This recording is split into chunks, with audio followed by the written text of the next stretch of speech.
Na madrugada do dia 25 de abril, o movimento das Forças Armadas estabeleceu o controle da situação política em todo o país.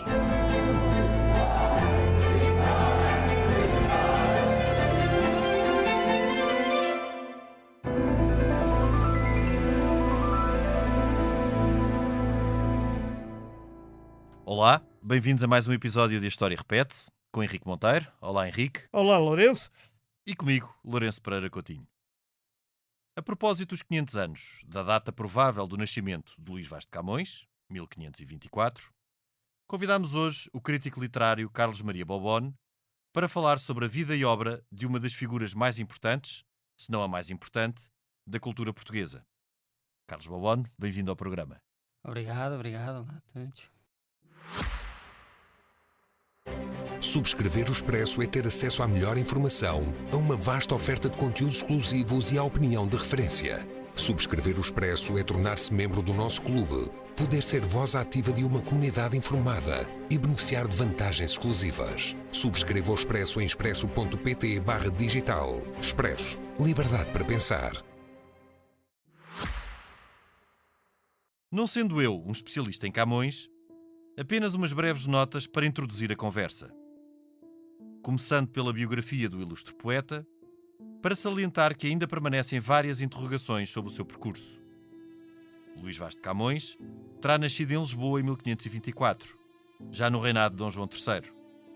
Pertencia a uma família de origens fidalgas, mas sem grande fortuna. No século XIX, o seu biógrafo William Stork sustentou que Camões nasceu em Coimbra, tendo estado primeiro sob a proteção de um tio, Dom Bento de Camões, cancelário da Universidade de Coimbra e prior do Mosteiro de Santa Cruz, e depois sob a proteção do Conde de Linhares. Tal estudo em Coimbra explicaria a sua erudição e conhecimento dos clássicos.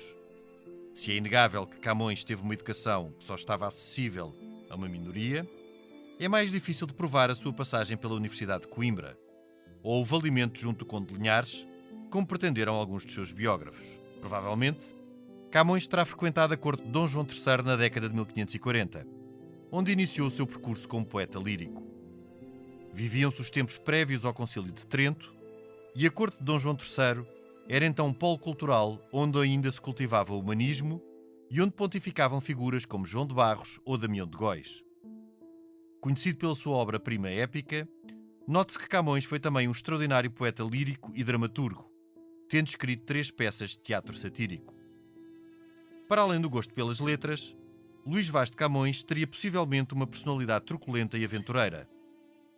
Juntamente com a falta de fortuna, esta é uma das justificações frequentes para a sua passagem ao norte da África, onde terá perdido um olho a combater a, entre aspas, Maura Lança, e depois ao Oriente, onde conheceu figuras como Diogo de Coto e Fernão Mendes Pinto. A inspiração para os Lusíadas adveio sobretudo da sua peregrinação, mas também de João de Barros e da sua Décadas da Ásia, e de Fernão Lopes de Castanheda e da sua História do Descobrimento e Conquista da Índia pelos portugueses. Luís Vaz de Camões terá começado a escrever os Lusíadas em meados da década de 1550, pouco tempo depois da publicação do primeiro volume de Décadas da Ásia, que data de 1552. A epopeia Lusíada só terá ficado concluída por volta de 1570 e já depois do poeta ter regressado a Portugal. Como é sabido, os Lusíadas, a obra-prima de Camões, foi recitado ao rei Dom Sebastião no Paço de Sintra no ano de 1572, o que lhe valeu uma pensão régia e algum reconhecimento em vida. Os últimos anos de Camões também são controversos, com alguns camonianos a sustentarem que morreu pobre e amargurado com a falta de reconhecimento e outros a contraporem que tal noção é um manifesto exagero. A data e causas da sua morte são mais consensuais. Camões morreu de peste, possivelmente a 10 de junho de 1580. Parece-me questionável que tenha dito, então, morro com a pátria. Tal enquadra-se no campo da lenda, tal como as ideias que terá salvo o manuscrito dos Lusíadas a quando do naufrágio, ou que terá escrito a obra numa gruta em Macau. A coincidência de Camões ter morrido precisamente no ano do início dos 60 anos da União Dinástica de Portugal com os outros reinos da Espanha contribuiu certamente para fixar uma determinada interpretação dos Lusíadas. Mas seria esta a intenção do poeta?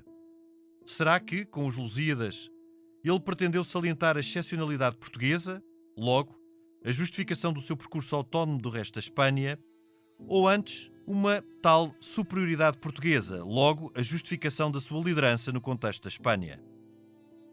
É curioso traçar aqui o paralelo com Petrarca, a referência dos humanistas, que exaltou precisamente a italianità, ou os traços comuns de todos os povos italianos, ou o contraste com Shakespeare ou Cervantes, que, tendo contribuído para fixar os cânones das línguas inglesa e espanhola, não o fizeram de forma apologética ou sublinhando o excepcionalismo destes povos. E o que podemos ler nas entrelinhas dos Lusíadas? Desde logo, até que ponto os Lusíadas são autobiográficos, com as suas batalhas, dramas, medos, fortuna e desamores. Facto extraordinário, os Lusíadas não foram uma obra encomendada, como a temática e os usos do tempo sugeriam. Foi uma obra inteiramente livre de um humanista. Apesar da sua defesa dos valores católicos e do caráter transcendente da expansão portuguesa, não deixa de ser surpreendente como foi possível que, num tempo de contra-reforma em que as disposições do Concílio de Trento estavam a ser transpostas para as ordenações do reino, o lado profano e pagão dos Lusíadas tenha passado impune pela censura. Apesar dos possíveis lamentos de Camões, o caráter excepcional dos Lusíadas foi quase de imediato reconhecido, com Filipe II a ordenar logo nos primeiros anos do seu reinado uma reimpressão da obra. Foi o primeiro passo para muitas outras reimpressões, contínuas ao longo dos séculos, e para a emergência de estudos sobre o poeta e a sua obra, assinados ao longo do tempo por nomes como Severino de Faria, Visconde da Jeromanha, Almeida Garrett, Oliveira Martins, Borges de Macedo ou Vasco de Graça Moura. E isto tudo são nomes de estudos e de biografias que continuam, desde logo este ano, em que se assinalam 500 anos da possível data de nascimento do poeta Luís Vaz de Camões, que são aqui um bom ponto de partida para o início da nossa conversa com o Carlos Maria Bobone, passando eu agora a palavra ao Henrique para iniciar a conversa e fazer uma primeira pergunta ao nosso convidado, Henrique, que também é um especialista não sou nada, em Luís Vaz de Camões. Eu não sou especialista. Pelo menos aqui em off já estive a recitar praticamente o canto todo primeiro, não, isto é para casa de cor e salteado. A parte que eu recitei era do canto décimo. Pronto, portanto isto só mostra que a minha falta de erudição em Camões. Não é camoniano. E é uma estrofe muito interessante porque é pedir um subsídio. O que prova que o subsídio às artes já é uma coisa antiga. Pois, faz sentido que seja no canto último o subsídio. É no último, exatamente. É no último, que tem como última palavra a palavra inveja, e isso é muito também glosado. É muito nosso. É muito, não sei se é muito nosso, mas é muito glosado na nossa política e na nossa... enfim, no nosso ambiente cultural. No nosso ambiente cultural. Muito bem, Carlos. O que eu queria perguntar ao Carlos é assim, o que é que o leva a fazer uma biografia do Camões, e que é uma biografia que não é leve, não é uma biografia assim, parece-me que isto aconteceu e tal. Não, é repleta de fontes, que vão desde fontes praticamente coevas, ou seja, 20 anos ou 30 anos depois da morte dele, corrijo-me se eu estiver errado, e que chegam ao Eduardo Lourenço e aos nossos contemporâneos que se debruçaram sobre a vida de Camões. Mas a verdade é que a vida de Camões continua a ser um bocado misteriosa ela mesma. Sim, a ideia parte disso mesmo. Quer dizer, nós quando olhamos para os documentos, na verdade temos muito poucos. Por isso quase tudo o que se sabe sobre o Camões é muito especulativo. E a ideia é precisamente essa, partindo desta ideia de que o Camões está por todo lado na cultura portuguesa e por isso há um sem fim de ideias feitas, outras bem pensadas de facto e originais sobre o Camões. Quer dizer, tentar perceber o que é que de facto nós sabemos, o que é especulação, o que é certeza, o que é que quase de certeza que não é assim. A ideia é arrumar Sim, o que... No fundo, exatamente. Não, conhecimento, quer dizer, que se diz sobre Camões. não é propriamente uma biografia no sentido em que eu não faço uma linha da vida do Camões. Claro. Lógica, sim. A ideia é dar as hipóteses, explicar o que é que se pensou sobre a vida do Camões e sobre a obra do Camões ao longo dos séculos, tentar perceber porque é que há dificuldades em várias das teses e fazer então um apanhado quer dizer, quase uma biografia das biografias camonianas. Claro. A E do biografia que é das provável hipóteses. que tenha acontecido, claro, sabendo nós que para a época alguém que não fosse uma figura régia teria muita probabilidade de ter estas lacunas na sua biografia, o que era perfeitamente normal. Sim, se bem que no caso do Camões, quer dizer, é mesmo. Há mesmo pouca coisa, quer dizer, comparado com outras figuras que nós conhecemos da altura e até literatos, quer dizer, Damião de Góis ou João de sim, Barro. tudo isso João nós Vicente, sabemos sim. mais, temos mais documentos oficiais do que sobre o Camões. É extraordinário, por exemplo, que o Camões, tendo sido soldado e sendo amigo do Diogo do Couto, segundo ele próprio diz, Sim, o próprio sim. Diogo do Couto, nunca seja mencionado nos relatos do Diogo do Couto de batalhas e que tantas vezes tem listas de nomes com Sim. muita gente e de Isso facto, há nós uma não hipótese vemos o do Camões. Camões ser mentiroso também. Ou não? Não, mas, Imaginativo. Estou a ser É, provocador. sim, mas Imaginativo nesse caso, era. quer dizer, nós sabemos que ele foi soldado, isso Sim, aí claro. não há dúvida, dos poucos documentos que temos. Aliás, há fontes sobre isso, não é? Sim, Sim, sim. das poucas que temos são sobre isso, quer dizer, é uma carta de perdão quando ele esfaqueia lá um Sim. servidor do rei e depois é perdoado porque vai para a Índia como soldado. Quer dizer, Sim. nós aí temos a prova. Pronto, está. Agora, depois, nunca se fala de Camões em relato nenhum das várias batalhas. E quer dizer, e há muitas que têm pouca gente, por isso é estranho. Sim, de Camões facto, não que seria haja- propriamente Sim, um soldado começando- raso, Um não é? soldado raso, começando pelas suas origens e podendo agora. Não dividindo aqui a conversa em duas partes, depois a conversa é interessante, é ser fluida, mas há aqui uma parte da biografia de Camões e depois também da sua obra. Mas agora, indo um bocadinho ao que foi o seu percurso e à sua biografia, também há aquela dúvida, como há para uma série de outros personagens, como Dom Afonso Henriques, não é? Aquela disputa entre Guimarães e Viseu. Não há disputa Aqui- nenhuma, que é uma certeza. E se a historiografia já está resolvida. O Henrique tem esta certeza sobre Dom Afonso Henriques, mas pronto, mas continua a haver essa disputa. E aqui sobre Camões também há se terá nascido em Lisboa, Coimbra, o que obviamente para o percurso dele não terá grande influência, mas se ele de facto frequentou a Universidade de Coimbra, poderá já ter influência no que foi a sua vida, não é? Isso também não é fácil de provar. Sim, há imensas dúvidas e vou tentar explicar minimamente porquê. Até na questão do status social, como dizia o professor Martim de Albuquerque, que estudou isso muito bem, quer dizer, também há poucos casos em que nós tenhamos um limbo tão grande e tanta incerteza sobre o estatuto de uma família. Quando nós pensamos no Sá de Miranda, conhecemos aqueles Sás que depois vão dar tantos vice-reis do Brasil, etc. Sim. Conhecemos minimamente as famílias. No caso do Camões, é complicadíssimo perceber o que é que seria de facto o estatuto daquela família, porque é uma família de quem nós não conhecemos forais de nobreza, portanto não há nada que nos diga que ateste, taxativamente que era uma família nobre, mesmo que fosse mais ou menos arruinada, não há nada oficial. Está em alguns nobiliários, mas mesmo nos nobiliários que estão, as armas dos Camões, são imobiliários em que quer dizer, não é garantido que aquilo, o tipo de reconhecimento que aquilo dá, porque há nobiliários oficiais, há nobiliários não Sim. oficiais, as armas dos Camões aparecem nos não oficiais, numa altura em que também Não há um certo... habilitações. Exatamente, e há um certo limbo, quer dizer, há uma lei de Dom Afonso V onde explica que só as famílias nobres é que podem usar metais em heráldica, é o amarelo e o branco, o ouro, quer dizer, sim. assim, O ouro e a prata. o ouro e a prata. Só as famílias nobres é que podem usar metais, o que significa que poderia haver famílias que não eram nobres, mas tinham brasão, e o caso dos Camões de facto não tem metais. Tudo isto, quer dizer, é muito Mas em complicado relação de aos perceber. pais, e não indo tão para trás, mas em Sim. relação aos pais dele, teria um estatuto ou não se consegue. É difícil precisar, quer dizer, de facto nós temos, na altura da Tença, uma referência Porque isso normalmente a foi referido nas que tensas. Simão Vaz, fidalgo da minha casa, portanto, Sim. quer dizer, alguma Presume-se que sim. nobreza, sim, haveria, embora o estatuto desta nobreza seja também muito difícil de explicar, Seria porque há ambíguo, muitos pois. tipos, Sim, é muito, muitos tipos de é muito fidalgos. fluida, todos aqueles Sim. fidalgos. Ma- Mas ma- há uma coisa, desculpa, mas há uma coisa que é certa. Ele estudou. Pois, Porque era ele, aí que ele eu- nos Lusíadas, ele, É por uma exemplo, erudição sobre e um conhecimento que...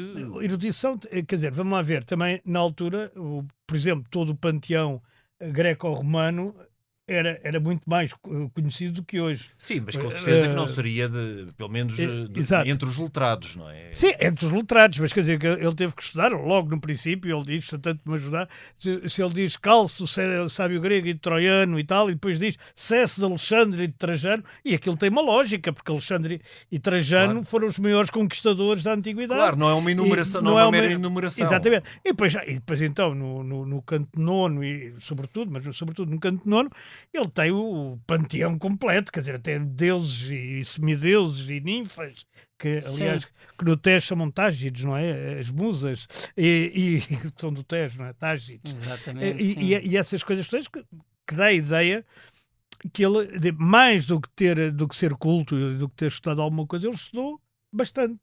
Sim, há alguma disputa sobre isso. Quer dizer, há um relativo consenso de que, de facto, o Camões estudou e tinha uma erudição grande. Não era um autodidata, Agora, não é?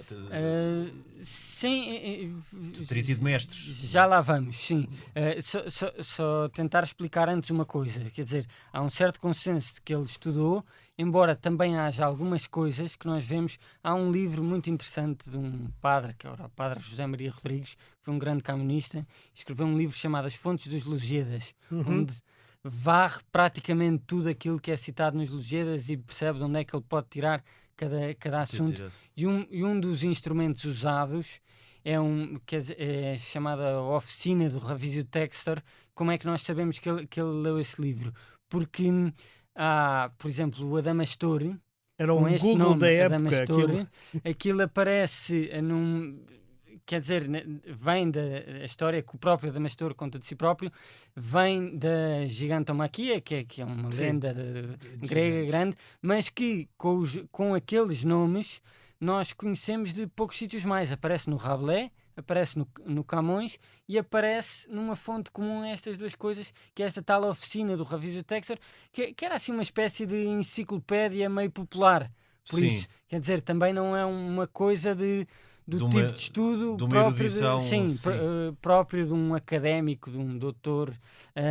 Agora, Mas uma ele- coisa interessante é, e por isso eu também começo o livro por falar do ambiente intelectual de 500, que é, de facto, em Lisboa, no princípio do século XVI, numa coisa que já vinha um bocadinho de trás, há um grande esforço de trazer para Portugal humanistas, de alargar o espectro da educação, Sim. e por isso nós vemos... Que é continuado por Dom João III depois, no início do Exatamente, reinado de sim, Dom João III. exatamente, e por isso nós vemos que há muitos sítios onde de facto não é preciso que haja uma educação formal para haver vários mestres em Évora, em Braga, no que quer que seja. Agora, era normal que estes humanistas tivessem patronos, porque era sempre assim, não é? Por definição, estes humanistas muitas vezes até evoluem fora do ambiente universitário Sim. e com o apoio de mecenas.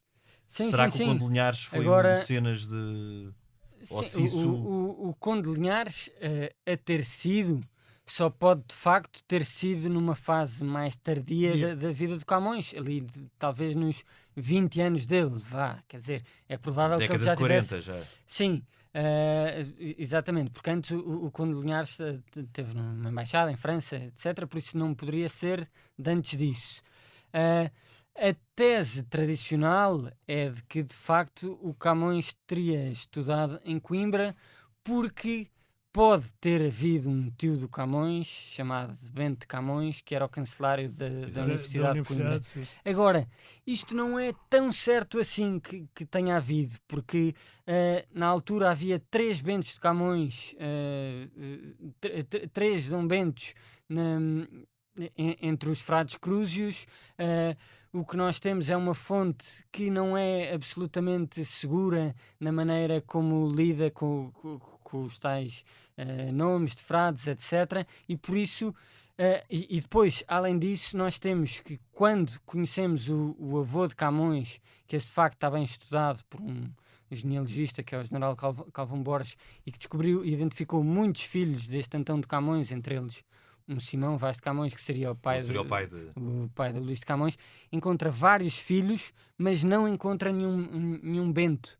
Por isso, aquilo que era durante muito tempo foi uma ideia relativamente consensual e foi das mais seguras sobre a família de Camões, hoje em dia podemos pôr alguma dúvida sobre isso. Sim. Já é questionável. Por isso, se teve agora, ao mesmo tempo, pela poesia de Camões, é mais ou menos certo que, algures na sua infância, o Camões esteve em Coimbra, de facto, porque há vários poemas sobre o Mondego em que o tema principal é sempre a inocência que viveu junto ao Mondego, etc. Por isso, é muito provável que de facto tenha estado em Coimbra e tenha estudado, embora não haja nenhuma matrícula do Camões na universidade, portanto, universidade. Oficial. Sim, mas pode ter frequentado. Ter frequentado, sim, isso acontecia. Forma informal. Quer dizer, não era improvável. E também as matrículas não estão tão organizadas quanto isto, aquilo era ao princípio.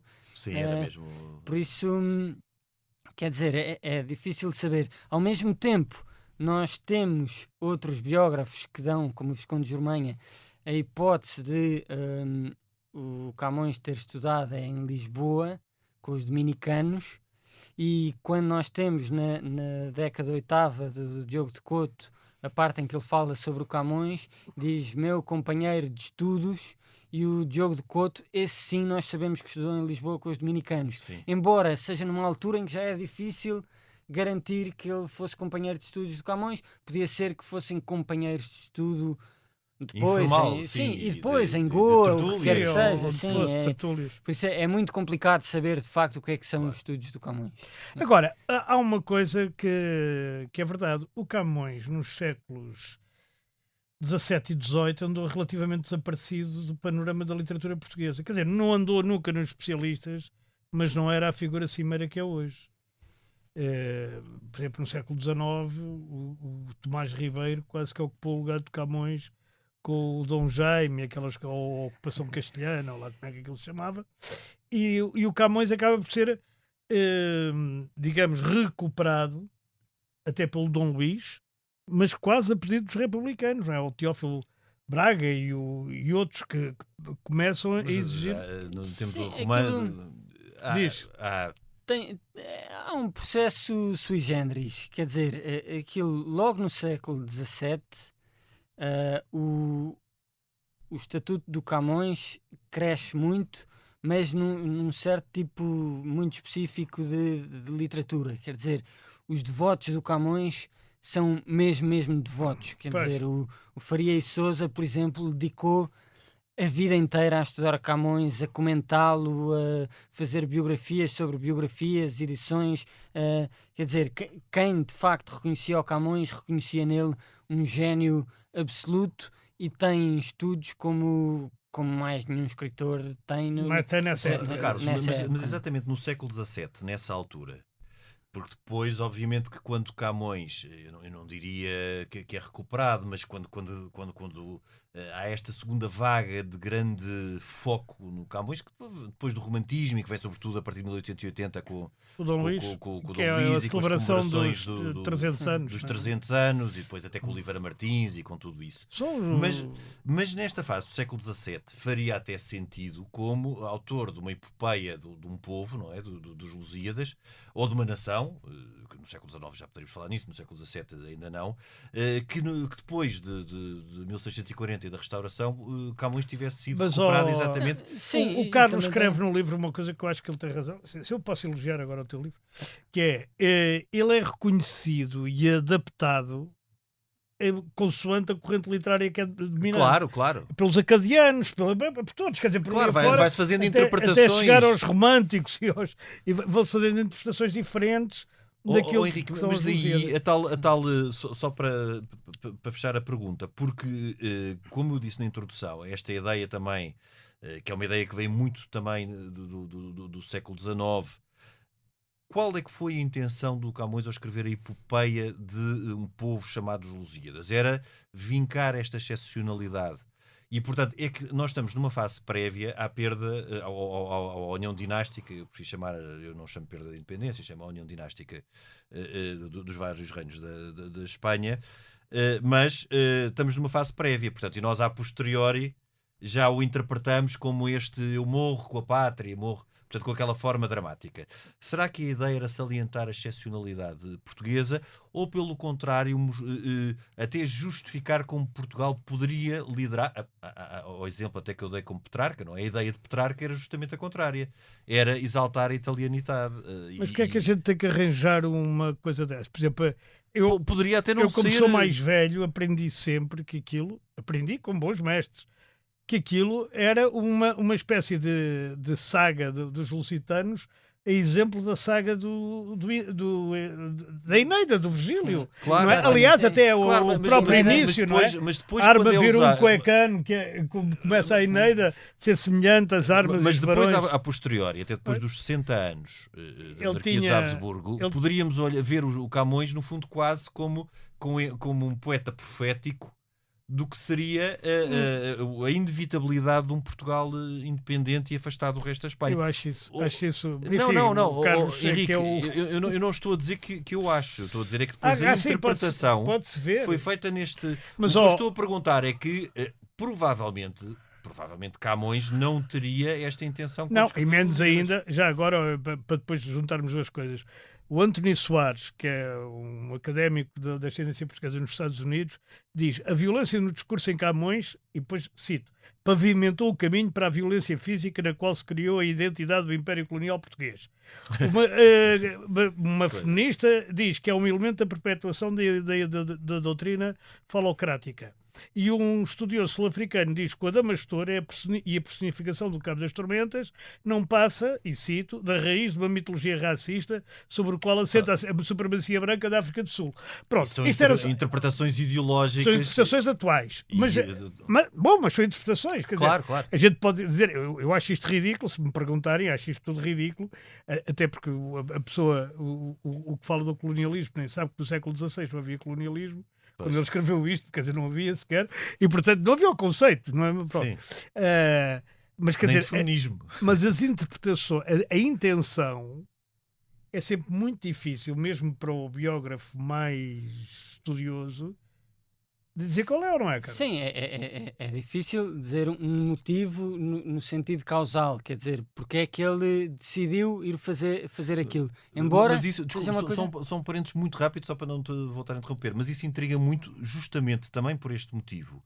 É que, ao contrário do que acontecia com muitos humanistas do século XVI, esta não é uma obra encomendada, porque nós perceberíamos se Dom João III lhe tivesse encomendado os Lusíadas, ou a regente Dona Catarina, ou Dom Henrique, ou depois Dom Sebastião. Agora, não sendo uma obra encomendada, o que é que há aqui também que pode ser autobiográfico? O que é que há de intencional de mostrar uma excepcionalidade de um povo? Ou o que é que não há nada disto e ele simplesmente teve este impulso, até pela leitura dos clássicos, em avançar para uma epopeia desta ordem? Eu acho que há aí vários pontos. O primeiro é, nós vemos desde o tempo do Dom João II que a ideia de fazer uma epopeia, sobretudo uma epopeia latina, à volta da viagem portuguesa, era uma coisa que andava no ar. Nós vemos o Ângelo Poliziano a pedir aos portugueses, na altura em que ainda não havia décadas, aos portugueses que estudavam com ele documentos para se poder fazer uma coisa desse género.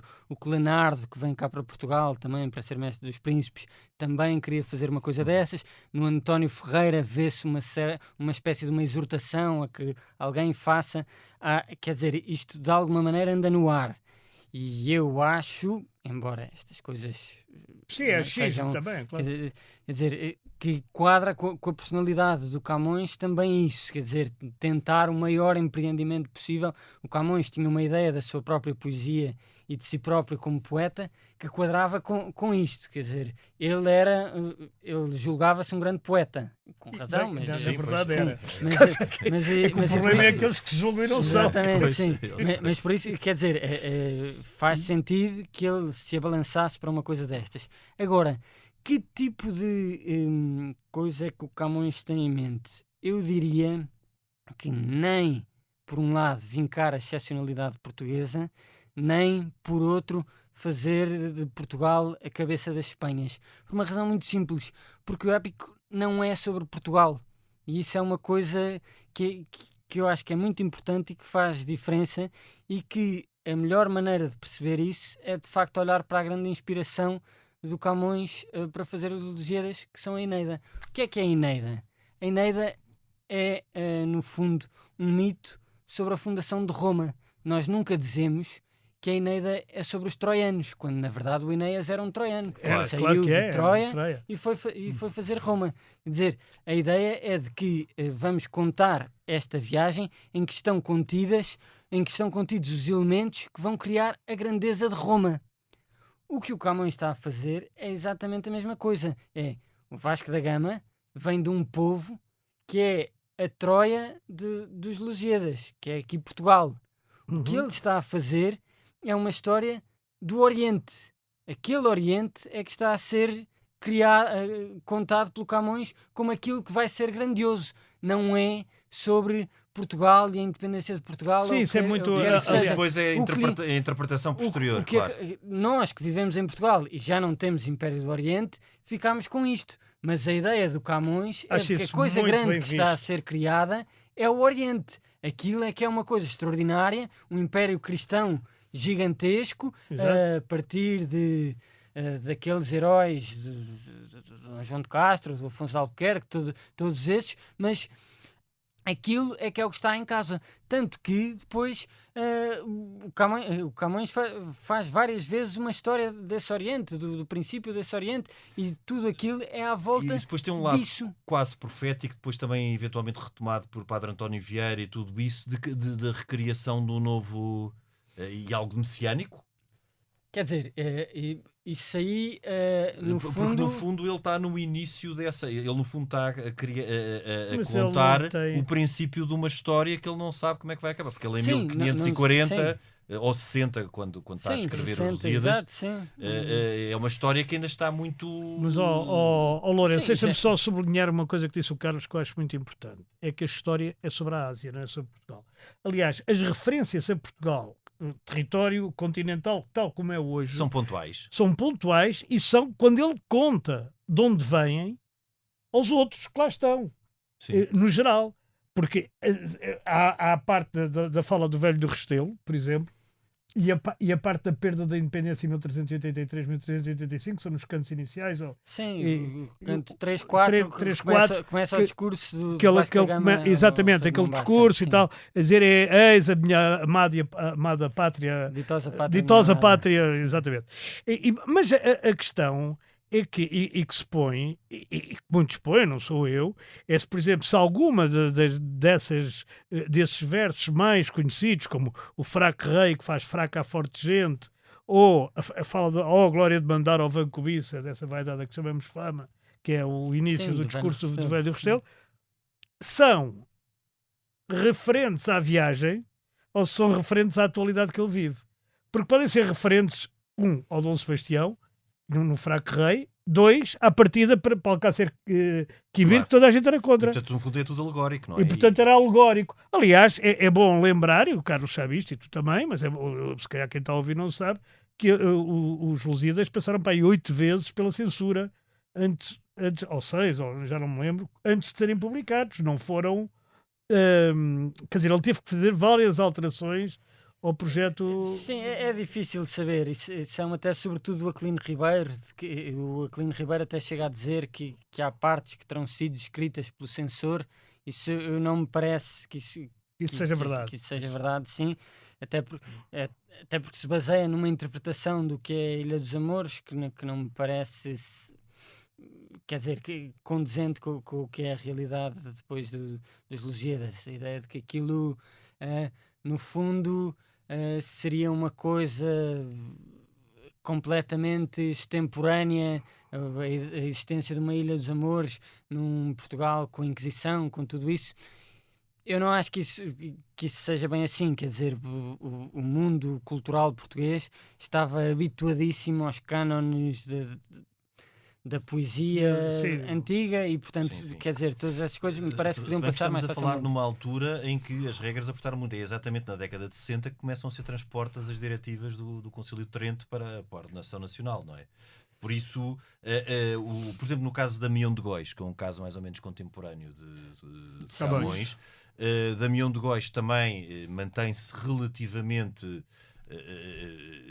livre de pressão até à década de 60. Os processos inquisitoriais de Damião de Góis começam Bem, Sim, mas eu agora- sei, agora no sem caso- recorrer ao Aquilino, porque o Aquilino é como na biografia de Camilo Castelo Branco é mais romancista do que biógrafo, não é? Sim. Portanto, também vai atrás muito de coisas que ele próprio não tem. Mas sair muito atrás do Aquilino, não há dúvida que ele foi à Real Mesa Censória, e quer dizer, e Sim, que foi foi. censurado. Não, isso eram todos. Isso eram tinham que ir todos. não é? Não, mas No caso dele, claro, no Camões, é uma obra profana, não é? Claro, mas o Camões tem ali uma. Como é que é dizer? Eu não sei exatamente quais foram as partes mais problemáticas. Eu sei que quando eu estudava o canto nono era retirado, porque era considerado um bocadinho ousado, para não dizer pornográfico, mas. Quer dizer, mas era estúpido, porque não é nada, e não sei sequer quais foram as partes censuradas, mas sei que ele teve partes censuradas, quer dizer, e ele não era a pessoa mais bem vista na corte, se a gente olhar para a história dele, não é? Ele apaixonou-se porque não se devia ter apaixonado, ou pelo menos... Sim, é difícil de saber, mas sim, é difícil de saber, mas quer dizer, provavelmente, sim. Isso também é uma provavelmente. história, e agora recuando um bocadinho, o que levou a passar pela primeira vez ao norte da África, porque isso parece uma coisa também muito romântica, não é? Falar-se Que é de um desgosto de amor que o fez passar ao norte da África. Mas, de facto, Na altura não se passava ao norte da África A por um chama desgosto que de te amor. beijou não é? a face, Não, uma coisa assim quer dizer, qualquer. há várias coisas, quer dizer, vários exílios. De facto, desde muito cedo, nós temos ideia de que o Camões se meteu numas alhadas amorosas e teve de sair de Lisboa. Primeiro, quando se fala da tese de que ele trata estado em Constância, por exemplo, seria aí nessa altura, em que, e, portanto, pode ter havido aí vários exílios. Constância do Ribatejo, Sim, só para não se Constância do confundir Ribatejo, com exatamente. Constantinopla. Constância Nessa do altura Ribatejo. já era do turco. Sim. Exato. Ou em Alenquer, ou na Merciana, pronto, há aí várias hipóteses e não sabemos ao certo se de facto saiu, se não, quantas vezes, até há relatos de que teriam sido mesmo muitas vezes, que teve de andar para cá e para lá, embora não saibamos ao certo nem que amores foram estes, nem de facto a gravidade disto, se é o Camões dizer estou farto disto e vou-me embora. Certo. Pois, ter sai um porque lhe feitio apetece. intempestivo. Sim, ou se de facto foi obrigado a sair, etc. O que acontece é, ali em Ceuta, para onde ele provavelmente vai nos anos 40, no fim dos anos 40, há uma ligação muito grande à família e mais uma vez, é das tais coisas. Nós não sabemos com certeza se há uma ligação entre o Camões e o Conde de Linhares, a família dele.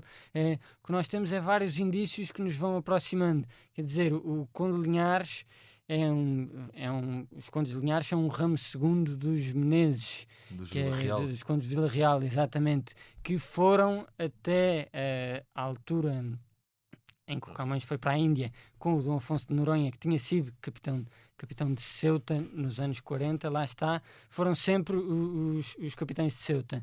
E, quer dizer, pode de facto Camões ter ido com o Dom Afonso de Noronha e depois voltou na altura em que o Dom Afonso de Noronha foi para a Índia. Porquê?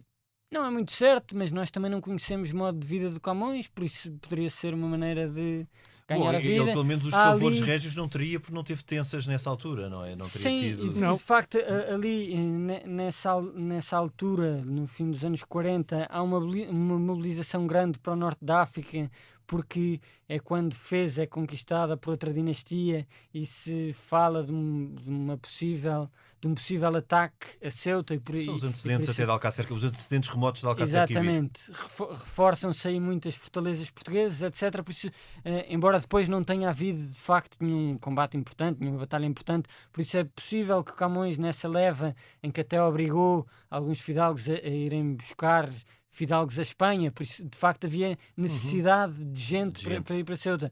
É possível que Camões tenha ido nessa altura. Não se sabe muito bem e, de facto, não se sabe absolutamente nada sobre a vida do Camões em Ceuta. Há uma carta que teoricamente foi escrita a partir de Ceuta, mas que é uma carta também de um Camões entediado, que não diz nada sobre aquilo em que está. É uma carta literária, no fundo, por isso até é possível que não tenha sido escrita de Ceuta. E depois há algumas referências numas odes ao facto de ele ter estado no Monte de Hércules, etc. Ou seja, toda aquela mitologia em torno do Camões, que ele era um boémio e um arruaceiro e truculento, que no fundo é uma visão muito simplificada. O Trincafortes, do Adolfo Simões Moura. Isso não é sustentável pelas fontes. Quer dizer, tem algumas coisas. Nós temos outras cartas onde ele de facto fala de um ambiente em Lisboa que não era propriamente o ambiente mais santo, onde fala de uns prostíbulos como o mal cozinhado, que ele dava-lhe esse nome porque se achava sempre onde se comer. Tem uma série de episódios e à volta dessa carta que são de um ambiente meio burlesco. E depois temos outro exemplo que é de facto na facada que ele dá a um servidor do rei e que o leva a ser preso, onde então também vemos que há um lado do Camões mais arruaceiro, mas a verdade é que o que nós temos são estes documentos que são circunscritos, são sobre aquela altura da juventude da vida dele. Depois, a partir do momento em que vai para Goa, nos anos 50, deixa de haver assim, alguma coisa muito boémia. Há uns versos assim, meio chocarreiros, mas umas coisas inofensivas, não são as coisas de um homem de uma grande boémia, do que quer que seja. Portanto, quer dizer, é um lado, se o Camões era um grande boémio do que nós temos sobre o Camões, menos de uma vida truculenta, sim, não é? de uma vida truculenta. Mas são duas coisas diferentes. O Camões seria algo quesilento e intempestivo, e às vezes dá-se mal com a autoridade por causa disso. Portanto, esse lado tem um seu certo fundo de verdade. Todos os primeiros biógrafos se referem de uma maneira mais ou menos declarada a isso, quer dizer, que era uma pessoa com mau feitio, Ele pelo menos era persistente, não é? Porque alguém que demora 10 anos, 15 anos a escrever uma obra com coerência e com a magnitude desta obra, tem que ter a virtude da persistência, não é? Não só da qualidade, pode-se ter só a qualidade e não ter a persistência. Mas ele escreveu também muita lírica, muita poesia, que aliás há muita gente que sustenta, e entre os quais eu não tenho validade nenhuma nisto, mas também acho que a lírica dele é uma coisa absolutamente fabulosa. Quer dizer, se a gente pode dizer bem... Excepcional poeta lírico. Se uma pessoa pode dizer bem dos Lusíadas, pela epopeia, pelo épico, a lírica é boa desde a que ele escreveu até ao ano 3000, não sei. Quer dizer, não vai ser muito fácil, é intemporal, não vai ser muito fácil ultrapassar o Camões na lírica dele. E vê-se que outros poetas portugueses de então para cá nunca conseguiram esse feito, não é? Sim, também ninguém tentou fazer um épico depois disso, mas... Sim, tentaram alguns. Sim, alguns tentaram. Bem, o Dom Jaime, lá está, do Tomás Ribeiro, não era bem, mas era quase, não é? E até antes há alguns, quer dizer... Sim, alguns, sim. De Francisco Relino de Moura, etc. Sim, também quem verso alexandrino e tal. Sim, as coisas... Mas sim, aliás, mas um lado interessante que me parece, embora também lá está, estas coisas são interpretativas, mas parece-me que o Camões, uma das coisas que usava, nós vemos na lírica alguns poemas quase que reciclados. Há, por exemplo, uma redondilha em que ele faz uma graça quase, uma senhora que é a Dona Guiomar de Blasfé, que queimou a cara com uma vela. Isso é famoso. Exatamente, mas tem uma redondilha sobre isso, e depois de repente nós vemos o mesmo tema glosado como um soneto. Isso era normal na época? Sim, o autoplágio e até uma reciclagem temática. Mas a grande novidade ou originalidade do Camões, digamos assim, é que ele depois me parece que usa isso também para os Lusíadas. Isto é, nós podemos dizer quando é que o Camões escreveu os Lusíadas eu acho que é difícil, é provável que haja episódios como o do Magriço. O Magriço é um episódio que está ali nos Lusíadas de uma maneira algo estranha. Não está na parte em que o Vasco da Gama conta a história portuguesa, não está na parte em que o Paulo da Gama conta a história portuguesa, está no meio de uma viagem, de repente o Veloso diz, vou contar uma história, e conta a história do Magriço. Porquê? Aquilo parece-me provável que fosse um poema que o Camões de alguma maneira já tinha, uma espécie de épico primitivo, que usou para as Lusíadas. O mesmo se pode dizer já agora eu como digo, em quadros de tempo, o Magriço é um dos 12 de Inglaterra. Dos 12 de Inglaterra, exato. E que é uma história do... E que era, teoricamente, sim, é complicado saber de quando é que vem, de onde é que vem. Seria, teoricamente, no tempo da Guerra dos Lancastres com os Sim, é do século XIII, XIV, é de 14. Exatamente. 15. 14, 15. Sim. A Guerra das Rosas é já mais que a Guerra das Rosas já é depois da Filipa de Lencastre, claro. Sim, exato. Ela já é finais de 14. Mas seria no tempo, teoricamente, do pai da Dona Filipa de Lencastre, que chamavam os cavaleiros portugueses. Um desses cavaleiros, que seria um Magriço, que se chamava, teoricamente, Álvaro Gonçalves Coutinho, seria antepassado do Conde de Redondo, que foi vice-rei na altura em que o Camões esteve na Índia. Por isso é provável que fosse uma história tentativa que de agradar. O Camões glosou enquanto estava na Índia para dar num serão, no que quer que seja, ao Conde Redondo, que até se dava bem com o Camões. E depois aproveita para os Lusíadas. Quer dizer, os Lusíadas também têm muito disto. Quer dizer, e eventualmente não será o único caso. Exatamente, sim. Quer dizer, a Carolina Michaelis defendia que a dedicatória seria escrita muito antes, com a ideia de que tudo aquilo é vós tenro e novo reino, vós tenro e novo ramo florescente, todas estas coisas sobre o Dom Sebastião remetem para um Dom Sebastião muito novo. A ideia dela é de que aquilo teria sido escrito na altura em que o Dom Sebastião nasceu. E em que o Camões fez E aqui o Dom Sebastião já teria uns 16 anos. Sim, já não seria a mesma coisa. Sim, por isso quer dizer já que o era Camões... rei... Quer dizer, esta ideia de que os Lusíadas são também uma espécie de biografia da própria obra literária do Camões. Quer dizer, e aí poder também ter um cunho de certa forma autobiográfico. Não autobiográfico de passagens da vida dele, mas obviamente até pelo percurso, não é? Ele vai contando a Maura Lança, a Índia e tudo isso, tem a ver até com as influências que ele foi recolhendo. Sim. Carlos, e indo agora desta parte biográfica para a parte até talvez mais da língua e da importância e do impacto de Camões na nossa cultura, há de facto um antes e um depois de Camões, como Shakespeare para os ingleses ou como Cervantes para os castelhanos. Ou Petrarca, não é? De recuperação da língua. Sim. Quando nós lemos um Fernão Lopes ou um Gomesianos é o pai é completamente diferente. O Vasco Graça Moura dizia que era o pai do português moderno, da língua. Sim, eu acho que há por duas razões. Uma é de quase universalidade dos Lusíadas, quer dizer, não há nenhum poeta, escritor da altura que seja tão lido como o Camões. Por isso, quer dizer, nós poderíamos dizer o João de Barros tem uma língua que também já se mais aproxima moderna. muito.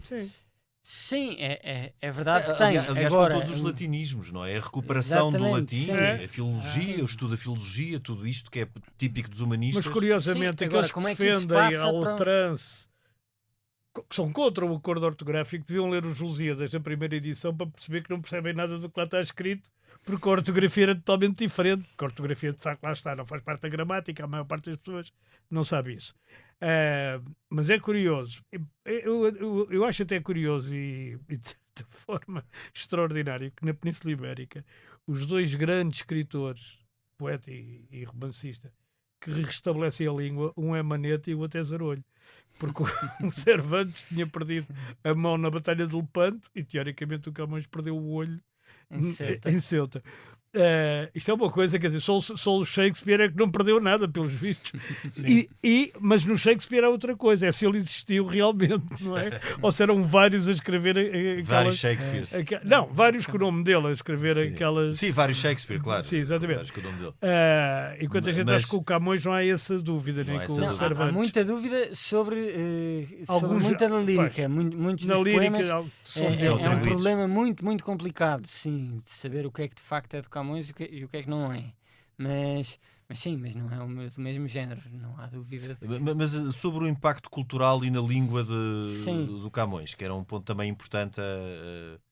Há um antes e um depois, claramente, do Camões, e até pela recuperação do latim. Sim, de uma maneira.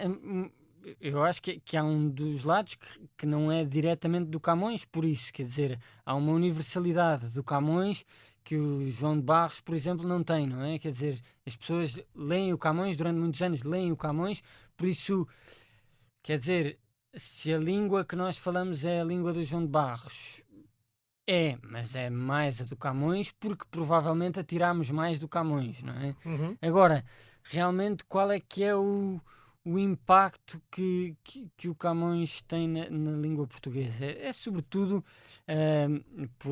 por este meio, que é uma recuperação de facto do latim, e que se vê não só no vocabulário, e que é muito interessante porque seria muito difícil, e nós vemos isso mais tarde, seria muito difícil fazer um épico de facto em português noutra altura, também por causa da língua.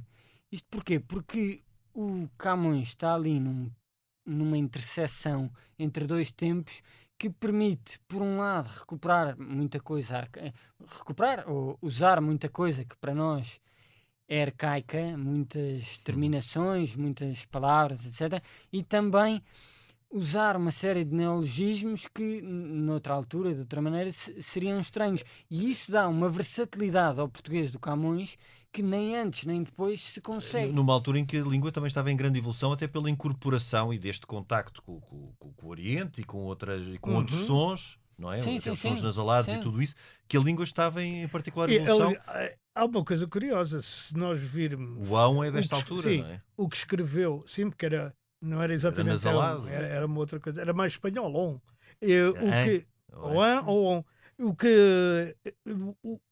Se nós compararmos com o Gil Vicente, que não é muito mais antigo que o Sim, Camões, é de início do século eles XVI. são coevos, quer dizer, Sim, coincidem. a língua a escrita do Gil Vicente é substancialmente diferente da escrita do Camões. Sim, sim, É muito sim. mais acastelhanada do que a do E Camões. não é só ser mais acastelhanada, tem muitos elementos que caíram muito mais em desuso que os elementos do Camões. O Camões, de facto, tem arcaísmos, ou coisas que hoje nós consideramos arcaísmos, no tempo Sim, dele não seriam, na altura não seriam eram, modernismos. mas o Gil Vicente é cheio de arcaísmos, quer dizer, está repleto, aquelas exclamações, pardeus, não é? Sim. Pardeus, sete arrepelões, Até quer dizer, gramática. Mas aí também poderá haver mais um uso de uma linguagem mais coloquial e mais popular coloquial e e mais popular. erudita. É verdade. Sim, mas mesmo assim. Mas mesmo quer assim, dizer, mesmo quando ele escreve o Gil Vicente, sobretudo, porque o Camões também tem coisas populares. Sim, tem e o que umas nós vemos das redondilhas. cartas é muito diferente do que vemos Sim, tem umas redondilhas, aquela o Perdigão perdeu a pena, não há mal que lhe não venha e tal, que aquilo é completamente a gozar com o Perdigão, não é? Sátira. É sátira total. E, portanto, ele também tem coisas populares. Ao mesmo tempo que o Gil Vicente também tem coisas mais eruditas, não tem sim. totalmente eruditas, mas, por exemplo, no tempo do Gil Vicente ainda se vê o recurso ao coisa que a gente chama jargão, arregou, como é que se diz? Asneiras. Asneiras. Brejeirice, que de facto no Camões é muito raro. Sim. Já é outra ideia de poesia. De é facto, outra ideia de poesia, é outra ideia de língua, provavelmente, de idioma, provavelmente. E isso vê-se muito, quer dizer, até há uma grande diferença de vocabulário e quer dizer, e fica a pergunta, quer dizer, isso, porque é que isso é? Porque nós lemos muito Camões e então incorporamos, se é porque é uma coisa que de facto aquilo tem em si próprio uma clareza tal que facilita Sim. que a língua seja assim, e de facto nisso a gramática de Camões também é impressionante nisso. Há ali um salto de clareza para nós que é muito grande, não é? E justiça De- seja feita a toda a década de 30 e 40 do século XVI, porque quando falamos em Gil Vicente falamos de início do século, em que Exatamente. o humanismo ainda não estava instalado em Em Portugal, como depois, a partir de Dom João III, sobretudo nas primeiras décadas do seu reinado, Dom João III, que hoje em dia é visto como um rei que trouxe a Inquisição, ou isto ou aquilo, também com estes lugares comuns, mas Dom João III, durante os primeiros tempos do seu reinado, década de 30, década de 40, fomentou muito o humanismo e isso foi fundamental também para a evolução da língua e para a evolução da Sim, cultura sim, sim, portuguesa. claro, Não sim.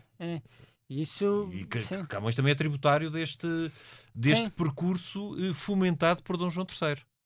Exatamente, sim, isso não há dúvida, é uma coisa que é muito importante e que bate também na vida de Camões. É isso, quando nós vemos se de facto Camões estudou ou não em Coimbra ou o que quer que seja, é disso que estamos a falar. Sim. É da profusão do humanismo de tal maneira que é possível em muitos sítios ter um mestres. contacto, exato, e ter este contacto com uma língua e com os modelos de literatura e de arte, etc., diferentes e mais próximos. Sente-se quase como houve ali um momento de grande evolução nas décadas 30, 40, 50 e Camões é ali quem fixa. Não, mas ele fixa ali. Também aliás, dizer que foi o único, não é? Sim. Não, mas não é, mas basta ler, por exemplo, o Cancioneiro de Garcia de Rezende. Exatamente, Está cheio sim, de isso- palavras que hoje, por exemplo, o Gil Vicente, uma palavra que ele usa muito, samica, quer dizer talvez, Olha, sim. quer dizer talvez, Sim. samica. Samica perdeu-se completamente, nem há nada parecido com samica em Sim, português. não faz lembrar nada. Não sim. faz lembrar nada, não é? Mas eu acho que até mais impressionante do que o vocabulário, que é impressionante, porque de Pois. facto há Há uma- muita há coisa um- diferente, sim. Pois. Embora o calão, lá está, o calão, nós vemos nos dicionários de calão Sim. do princípio do século XX, o calão é das coisas mais rápidas a A mudar. mudar, Mudar, pois que é, pois é. E o Gil É uma Vicente coisa- usava muito calão, sim. Isso vê-se. Mas até mais do que o vocabulário, o que impressiona é a diferença na estabilização da gramática. Quer dizer, aquilo de facto, o Camões já usa uma gramática muito mais regrada, muito mais próxima da nossa. Isto Sim. também há muitos Sim. saltos, é verdade, mas A gente também Mas é- dividia as orações nos Lusíadas no meu tempo, portanto, quer dizer, exatamente. Sim, ainda fiz isso também. ficou próxima da nossa, é interessante, porque mas nunca é- dividimos o Gil Vicente, nem Pois não, do... pois não. Não Mas, se prestava mas, a por isso. exemplo, uma coisa que é engraçada na lírica, lembrei-me agora, é que no outro dia fiz essa experiência. Quer dizer, um poema de uma pessoa que não é o Camões e as pessoas todas acharem que é do Camões. Por exemplo, aquela senhora parte em tom tristes, meus olhos Sim, por do vós, João meus Ruiz de bens, Castelo que é João Branco. Ruiz de Castelo Branco, do Sim, sim. Cancioneiro de Garcia de Rezende, e as pessoas todas dizem, isso é Camões, não é nada bandido. Sim. O que quer dizer que também é outra coisa, não é? Há naquela época uma mudança da gramática, se quiseres, e Sim, mas e até dos cânones poéticos, digamos assim. não é? dos Sim. cânones poéticos, isso, exatamente. Isso Nós, foi- nós já estamos a chegar ao fim do programa, passou num instante, mas agora. Mas o Camões é maior, é os 10 cantos das Lusíadas. Agora, só aqui numa pura especulação, olhando para o fim do Camões, não é? Para estes últimos anos do Camões e voltando agora a uma parte mais E para- biográfica. Sendo ele o único homem que eu conheça cujo escravo tem o nome de uma rua, que é o É Jau. verdade. Jau. Em A Rua Alcântara. Jau. Em Que parece que ele Alcântara, manteve, não é? Até ao fim, portanto, Parece que sim. o que contrapõe esta ideia de ele ter morrido na miséria, pelo menos manteve este. Bem, o escravo também não se pagava, não é? Pois, mas tinha que se Tinha um alimentar. salário baixo. Mas como é que terão sido estes últimos tempos? Ele terá morrido de facto e pronto, e com toda a dose de especulação que isto pode ter, mas só para fecharmos aqui e olharmos para os seus últimos tempos, ao redor de 1580, que de facto coincide com a morte do cardeal rei Dom Henrique. Ele terá morrido amargurado com a falta de reconhecimento, 2, já percebemos ou já intuímos que não, amargurado com o destino do país. Não penso que também seja essa a sua grande amargura, mas como é que terá sido o fim de Camões? Sim, é assim, o Camões do fim da vida é um Camões melancólico, como até os próprios biógrafos quase contemporâneos, não são bem contemporâneos, mas quase, dizem. Ou seja, o facto de Camões estar muito amargurado no fim da vida não diz necessariamente alguma coisa sobre o reconhecimento que ele tinha. Quer dizer, ele podia ter reconhecimento, mas querer mais reconhecimento. Claro. E isso também, aliás, seria próprio do Camões. Agora, a tensa que ele tem é uma tensa de 15 mil reis.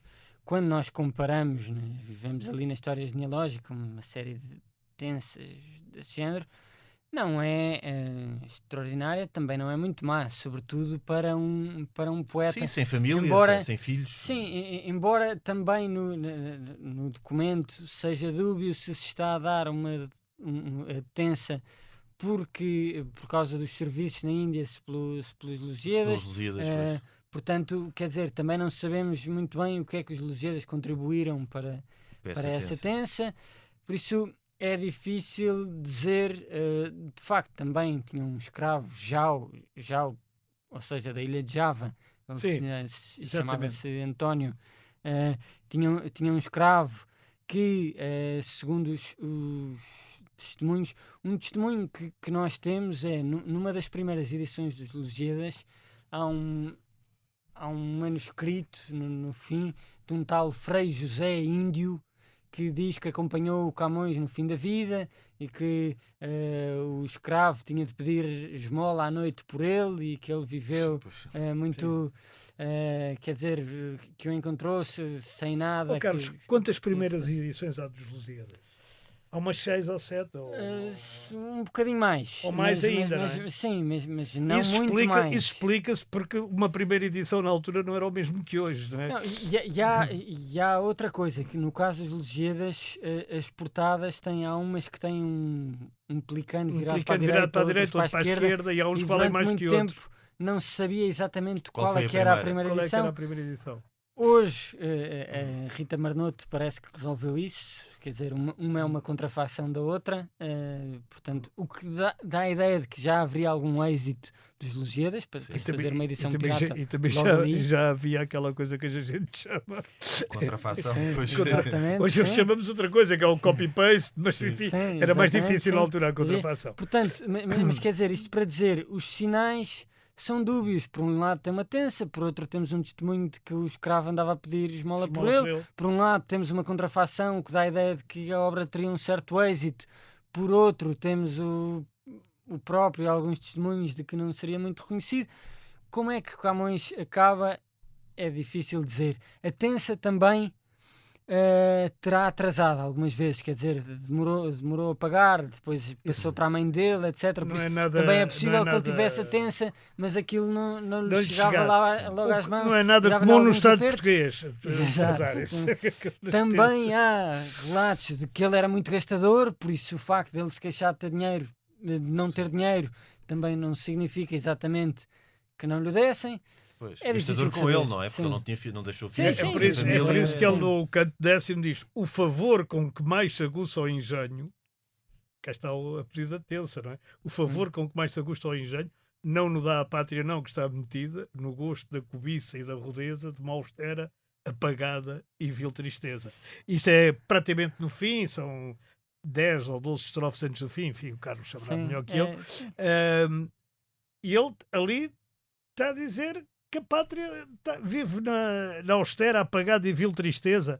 Curiosamente, mas isso, em todo a caso, expressão vil tristeza continuou até hoje. Uns 10 anos antes do fim, não é? Ele terá escrito isso 10 anos antes de... Sim, tá pode ser, pode ser que não, porque quer dizer, pode ser ali... sim. Pode ser metido a martelo. Há coisas metidas a martelo nos dias, quase certeza. Mas será sempre pelo menos 8 anos antes, não é? Sim. Agora uma coisa será certa: aquele pelo menos morro com a pátria, será completamente apócrifo. Sim.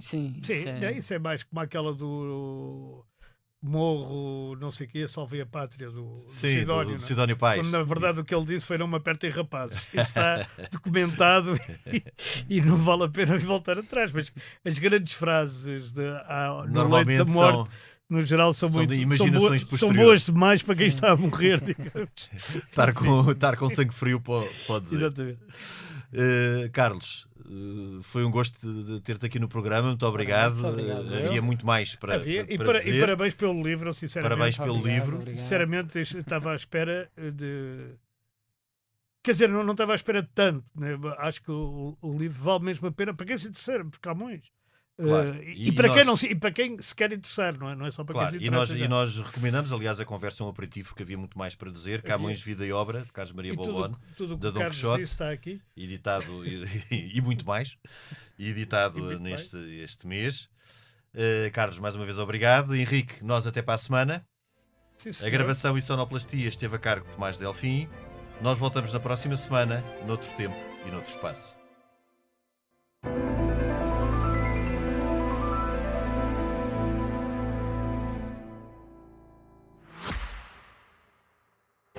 Subscrever o Expresso é ter acesso à melhor informação, a uma vasta oferta de conteúdos exclusivos e à opinião de referência. Subscrever o Expresso é tornar-se membro do nosso clube, poder ser voz ativa de uma comunidade informada e beneficiar de vantagens exclusivas. Subscreva o Expresso em expresso.pt/digital. Expresso. Liberdade para pensar.